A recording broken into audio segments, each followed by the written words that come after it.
Healthy plants need healthy soil for healthy growth. To be able to precisely absorb what plants need, the soil needs to contain minerals and the necessary soil life. Research shows that the widespread use of synthetic fertilizer leads to soils that no longer have the required biology for healthy plant growth. Fertilizer comes from a time in which there was no understanding of the long-term effects on the soil. For farmers, fertilizer was a miracle. The harvests doubled, and growers were able to provide the required food for a growing population. But now, after years of using synthetic fertilizers, the effects on soil quality are apparent. Increasingly, it is seen that fewer nutritional minerals remain in the soil, resulting in plants that quickly become weak and diseased. They are no longer protected by bacteria and fungi, but instead are attacked by them. As well as this, using fertilizer means that these days, farmers need to plow deeper as the ground becomes quickly compacted. This is a costly business for farmers and is disastrous for the soil. There is a better way.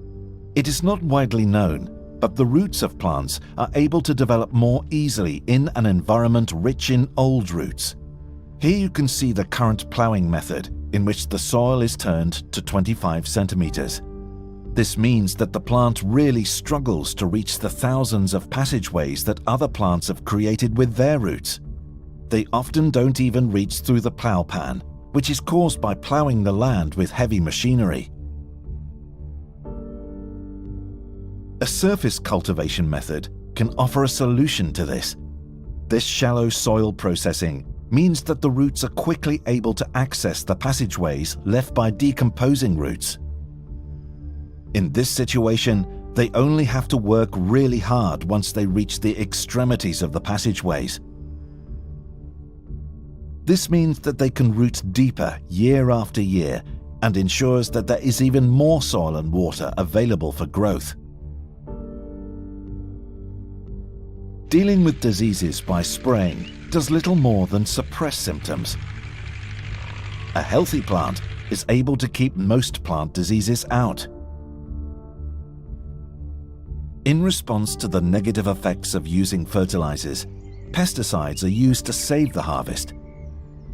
The conclusion we can draw is that plants that are only given fertilizer will ultimately always become diseased. Fertilizer is the direct cause of the use of most pesticides. In order to resolve the worldwide problem of over-fertilization, the vicious circle must be broken. The question that we must ask ourselves is, how can we improve the soil? The answer is surprisingly simple, but requires some explanation.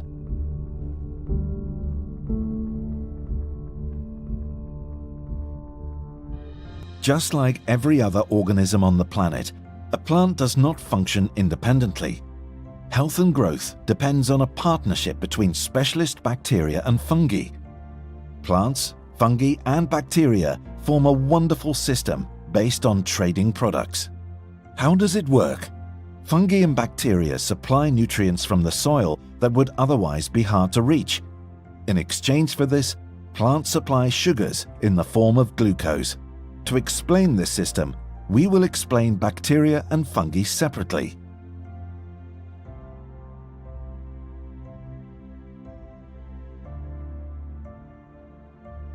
Plants have a problem. Their fine absorption roots have a limited capacity. They only use 4 to 7% of the soil volume and are, on average, not thicker than a hair. They don't live long, only 1 to 3 weeks. As you can see, plants need external help. Plants use their absorption roots to forge a partnership. If they can't find partners, they'll die. If they succeed, it's the start of a beautiful relationship. From now on, a symbiosis can be created. Minerals are hard to mine from the soil, but rhizobacteria are specialized in this process, particularly when it comes to releasing phosphate, which is very important for the plant. These bacteria also carry out countless other important tasks, including one which is very special. Rhizobacteria form a sort of natural defense system around the roots. Anything attacking the plant is kept outside by the physical presence of these rhizobacteria.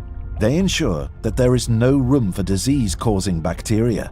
They have their own interest in this because the plant provides them with food. However, the bacteria also need help. They are not travelers. The bacterial colonies do not move back and forth from minerals to the roots. Most minerals found in soil are located outside the reach of the roots, and therefore also out of the reach of rhizobacteria. These can only live near the roots. As we have seen before, the zone of absorption is therefore very limited. Mycorrhizal fungi are able to drastically increase this absorption capacity.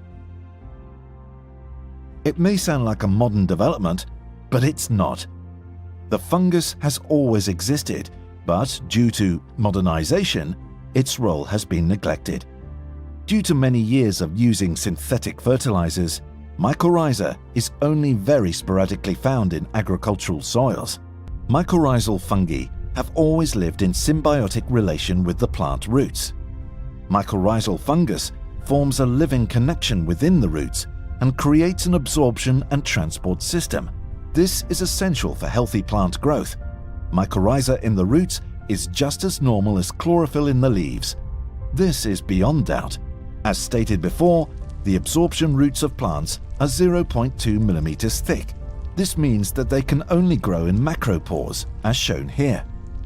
Now we zoom in to see what happens when the plant gets help from the mycorrhizal fungus. The fungal threads are even thinner than most bacteria. They are only as thick as 3 microns. This means that these thin threads grow easily in the micropores, where the majority of nutrients and water are stored. Without help, a plant would never be able to reach these areas. It's not just the roots, but also the fungal threads that are responsible for the absorption of nutrients and water. The long, thin fungal hyphae that fully takes over the absorption of materials from the roots are able to provide disease resistance. Distantly located minerals that are bound to iron and calcium are now easier to absorb. These fine threads or hyphae can easily be a kilometer long in just 1 teaspoon of soil.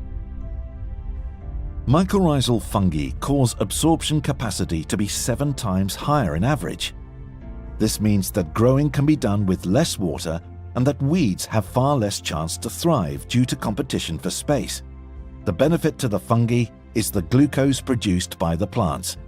For the plants, the benefit is a larger absorption zone. This unique and constant interaction between the plant, bacteria and fungi creates a really fantastic symbiosis. The payout that the plant provides to its partners is water, minerals and glucose.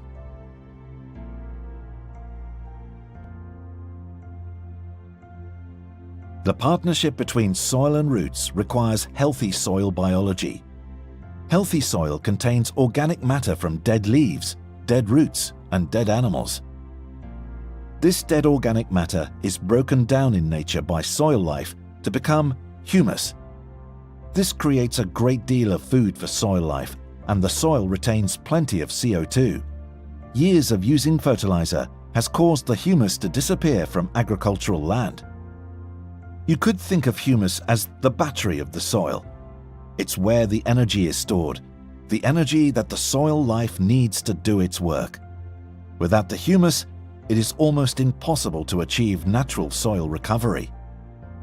It has long been thought that nitrogen fertilizer stimulates the soil life as more bacteria are able to grow. But to maintain their carbon-nitrogen balance, they are compelled to consume more organic material, which then enters the atmosphere as CO2. The symbiosis between plant, fungi and bacteria is not only a great partnership, it is absolutely vital. Without these transformers of organic material, we would all perish in excess organic material. Returning to the question we asked previously about how we can improve the soil, the answer must be, ultimately, plants improve the soil on their own. They do this through the symbiosis between plants, bacteria and fungi. Plants are really the only soil improvers. Here we can see a clear difference between an absorption system without and with mycorrhiza fungi. The plant on the left is entirely dependent on the pH value of the soil and the supply of minerals. The plant on the right has roots that are able to optimally self-regulate the pH level and absorption via mycorrhiza fungi. This results in a healthy absorption that works perfectly with organic fertilizers. Using this natural system, we will achieve healthy soil that in turn brings healthy plants that can produce healthy fruit and vegetables. The way we deal with our soil has a direct effect on the emission of CO2 and the nutritional value of our food.